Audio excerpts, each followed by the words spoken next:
नमस्कार दोस्तों, एक बार फिर से हमारे चैनल में आपका बहुत बहुत स्वागत है।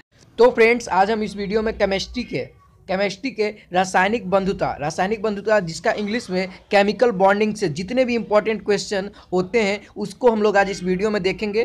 तो चलिए, वीडियो को स्टार्ट करने से पहले आप लोग लाइक और शेयर जरूर कर दीजिएगा वीडियो को। तो क्वेश्चन को देखते हैं वो कौन कौन से क्वेश्चन है, और इसमें previous year, old year, new question सभी हैं, मिक्स हैं। तो चलिए वीडियो को स्टार्ट करते हैं। है संयोजकता शब्द का प्रयोग सर्वप्रथम किसने किया था? तो किसने किया था? तो वो किए थे फ्रैंकल लैंड ने। याद करिएगा कौन किए थे? फ्रैंकल लैंड ने। और इन्होंने कब किया था? तो इन्होंने किया था 1852 ईस्वी में किया था। कब किया था? 1852 ईस्वी में। ईस्वी भी याद कर लीजिएगा। तो अब क्वेश्चन बनता है कि संयोजकता होता क्या है? तो संयोजकता किसी तत्व की, सुनिएगा ध्यान से, किसी तत्व की रासायनिक संयोग करने की क्षमता को क्या कहते हैं? संयोजकता कहते हैं। ठीक है। अगर कहे कि आपको धातु की संयोजकता निकालने के लिए, तो धातु का पहले इलेक्ट्रॉनिक जो भी मेटल दिया रहेगा, जैसे हमारा सोडियम हो गया, मैग्नीशियम हो गया, अगर उसका 12वें कोष में इलेक्ट्रॉन को देखिएगा, जितने इलेक्ट्रॉन होंगे उस धातु की उतनी ही संयोजकता होगी। अगर अधातु की बात करें तो अधातु में हमारे हो जाएगा जो जितने भी उसके 12वें कक्षा में इलेक्ट्रॉन होंगे, जितने भी 12वें कक्षा में, जैसे ये इसका इलेक्ट्रॉन हुआ, ये सबसे 12वां हो गया, इसमें जितने भी इलेक्ट्रॉन मूव कर रहे होंगे उसमें 8 से उसको माइनस कर दीजिए इलेक्ट्रॉन को, तो जितने होंगे वो अधातु की संयोजकता हो जाएगी। ठीक है। तो चलिए क्वेश्चन नंबर 2 की ओर बढ़ते हैं। आप लोग को समझ में आ गया होगा संयोजकता क्या है। चलिए क्वेश्चन नंबर 2 कहता है संयोजकता इलेक्ट्रॉनिक सिद्धांत का प्रतिपादन करने वाले कौन थे? तो इलेक्ट्रॉनिक सिद्धांत का प्रतिपादन किसने किया था? संयोजकता का। तो वो थे कोसल एवं जी.एन. लुईस ने। कौन किए थे? Kosal and GN. लुईस ने किए थे। और ये कब किए थे? इलेक्ट्रॉनिक सिद्धांत का प्रतिपादन कब किए थे? तो वो किए थे 1916 ईस्वी में। कब किए थे? 1916 ईस्वी में किए थे। याद करते चलिएगा। चलिए क्वेश्चन नंबर 2 हो गया। क्वेश्चन नंबर 3 की ओर बढ़ते हैं। तो क्वेश्चन नंबर 3 कहता है संयोजकता में होता है। तो संयोजकता आप लोग जान लिए कि क्या होता है। तो अब संयोजकता में होता है तो इलेक्ट्रॉन का बराबर साझा होता है। जब एक मेटल दूसरे मेटल के साथ इलेक्ट्रॉन का साझा करते हैं तब क्या बनता है? सहसंयोजकता बनता है। ठीक है, सहसंयोजकता बनता है। तो चलिए क्वेश्चन नंबर 4 की ओर बढ़ते हैं। तो क्वेश्चन नंबर 4 कहता है, चलिए क्वेश्चन नंबर 4 की ओर बढ़ते हैं। क्वेश्चन नंबर 4 कहता है संयोजी इलेक्ट्रॉन कहलाते हैं परमाणु के। तो संयोजी इलेक्ट्रॉन किसे कहते हैं? तो 12वें कक्षा में जो उपस्थित होता है इलेक्ट्रॉन, उसको हम लोग क्या कहते हैं? संयोजी इलेक्ट्रॉन कहते हैं। तो चलिए क्वेश्चन नंबर 5 की ओर बढ़ते हैं। तो क्वेश्चन नंबर 5 कहता है वैद्युत संयोजक बंध बना होता है। वैद्युत संयोजक बंध किस चीज़ का बना होता है?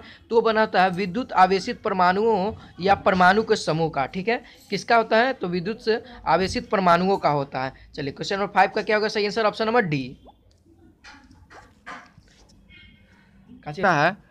आयन म्यूकरस आयन का प्रतीक है। तो म्यूकरस आयन का प्रतीक क्या होता है? तो Hg2+2 होता है। क्या होता है? Hg2+2 होता है। यानी 6 का क्या होगा? सही आंसर ऑप्शन नंबर ए।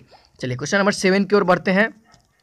तो क्वेश्चन नंबर 7 कहता है सहसंयोजक यौगिक जल में प्रायः क्या होते हैं? सहसंयोजक यौगिक जल में अघुलनशील होते हैं। क्या होते हैं? याद करिएगा। क्वेश्चन नंबर 7 का क्या हो जाएगा? सही आंसर ऑप्शन नंबर बी, अघुलनशील होते हैं। सहसंयोजक कभी भी जल में अच्छे से नहीं घुल पाते हैं, या एक तरह से कहिए घुल ही नहीं पाते हैं। चलिए क्वेश्चन नंबर 8 की ओर बढ़ते हैं। तो क्वेश्चन नंबर 8 कहता है सहसंयोजक यौगिक बहुत अधिक विलय होते हैं। सहसंयोजक यौगिक विलय होते हैं किस चीज़ में? तो वो होते हैं कार्बनिक विलायक में। किस में? कार्बनिक विलायक में बहुत ज़्यादा विलय होते हैं। तो 8 का क्या हो गया? सही आंसर ऑप्शन नंबर बी हो गया। चलिए क्वेश्चन नंबर 9 की ओर बढ़ते हैं। तो क्वेश्चन नंबर 9 कहता है NaCl में पाई जाने वाली संयोजकता है। तो NaCl में कौन सी संयोजकता पाई जाती है? तो आप लोगों को पता होना चाहिए, आयनिक संयोजकता होती है। क्या होती है? आयनिक संयोजकता, क्योंकि NaCl में इलेक्ट्रॉनों का इसमें स्थानांतरण होता है, इसलिए ये आयनिक संयोजकता है। यानी 9 का क्या हो जाएगा? सही आंसर ऑप्शन नंबर ए। चलिए क्वेश्चन नंबर 10 की ओर बढ़ते हैं। क्वेश्चन नंबर 10 कहता है जल में बने शक्कर के विलयन में होते हैं। जल में चीनी घुरा होता है उसके विलयन क्या होते हैं? स्वतंत्र अणु होते हैं, वो जिधर मन तिधर घूम सकते हैं। तो क्या हो जाएगा? 10 का सही आंसर हो जाएगा ऑप्शन नंबर ए। चलिए क्वेश्चन नंबर 11 की ओर बढ़ते हैं। तो क्वेश्चन नंबर 11 कहता है रासायनिक अभिक्रिया में सम्मिलित होते हैं। तो रासायनिक अभिक्रिया में सम्मिलित कौन होते हैं? तो वो होते हैं इलेक्ट्रॉन, क्योंकि सबसे बाहर में कौन आते हैं? तो सबसे पहले इलेक्ट्रॉन ही बाहर में होते हैं। बाहरी कक्षा में कौन मौजूद होते हैं? तो इलेक्ट्रॉन होते हैं। तो इसीलिए रासायनिक अभिक्रिया में कौन भाग लेता है? तो इलेक्ट्रॉन लेता है। यानी 11 का सही आंसर हो गया ऑप्शन नंबर ए। चलिए क्वेश्चन नंबर 12 की ओर बढ़ते हैं। क्वेश्चन नंबर 12 कहता है संयोजकता के इलेक्ट्रॉनिक सिद्धांत का प्रतिपादन किया। देखिए फिर से वही क्वेश्चन आया, लेकिन इसमें आपकी ऑप्शन को चेंज कर दिया गया है। ठीक है, ये सब पूछे गए क्वेश्चन है। ठीक है, आप लोग इसको याद कर चलिएगा। तो यानी कौन किए थे? लुईस ने किए थे। उसमें था काशी जी, लुईस ने किए थे। कब किए थे? तो 1916 ईस्वी में। तो 12 का क्या हो गया सही आंसर? Option number A. रासायनिक बंध के निर्माण के साथ होती है। जब रासायनिक बंध का निर्माण होता है तो क्या होता है? तो उसमें ऊर्जा की कमी हो जाती है। क्या होती है? ऊर्जा की कमी हो जाती है, तो रासायनिक बंध का निर्माण होता है। ठीक है, ऑब्वियसली बात है, कोई भी काम होगा तो ऊर्जा का क्षय होगा। ठीक है, तो 13 का क्या होगा सही आंसर? Option number A.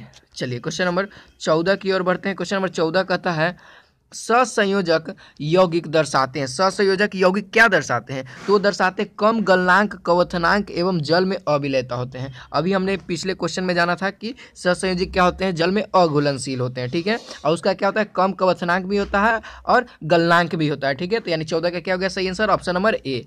चलिए क्वेश्चन नंबर 15 की ओर बढ़ते हैं।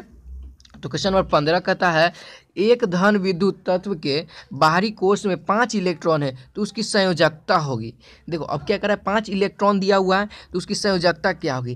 तो 5 इलेक्ट्रॉन है तो यानी ये अधातु है। धातु के लिए क्या होता है? लास्ट में 1 2 3, इससे ज़्यादा नहीं होते धातु के लिए। अधातु के लिए क्या हो? 5 6 7 हो जाएंगे। तो इसमें 5 हो जाएगा, तो 8 में से 5 को माइनस कर देंगे तो कितने बचेंगे?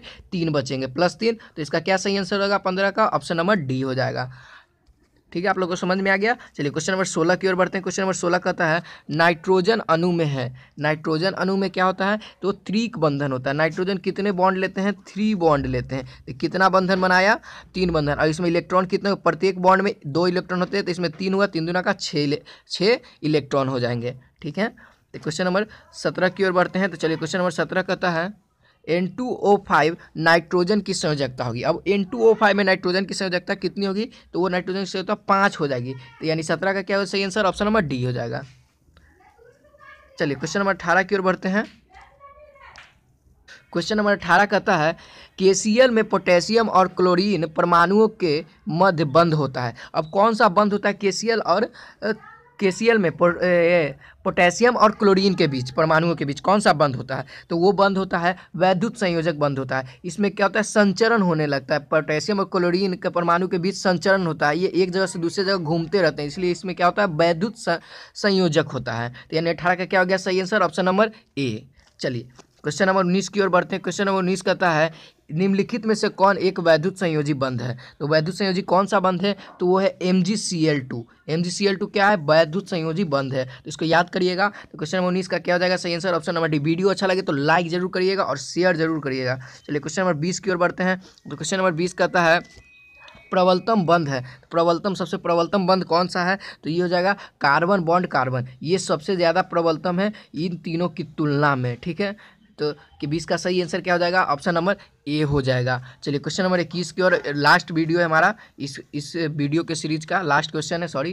तो क्वेश्चन नंबर 21 कहता है N2 अणु के बंध निर्माण में इलेक्ट्रॉन की कुल कितनी संख्या होती है? हमने पिछले वीडियो में, पिछले क्वेश्चन में बताया था N2 में तो N कितने बॉन्ड बनाता है? 3 बॉन्ड बनाता है। अब प्रत्येक में कितने होते हैं? एक यहाँ पे होते हैं 1 इलेक्ट्रॉन, एक यहाँ पे होते हैं, एक यहाँ, एक यहाँ, एक यहाँ, एक यहाँ। तो कितने हो गए? 6 इलेक्ट्रॉन हो गए। तो कितने हो गए? तो यानी 21 का क्या हो जाएगा सही आंसर? ऑप्शन नंबर बी 6 हो जाएगा। तो आज के वीडियो में बस इतना ही। आपको कैसा लगा वीडियो? और भी वीडियो चाहिए तो आप कमेंट में ज़रूर कमेंट करें कि हमें मैथ्स का, इंग्लिश का वीडियो चाहिए।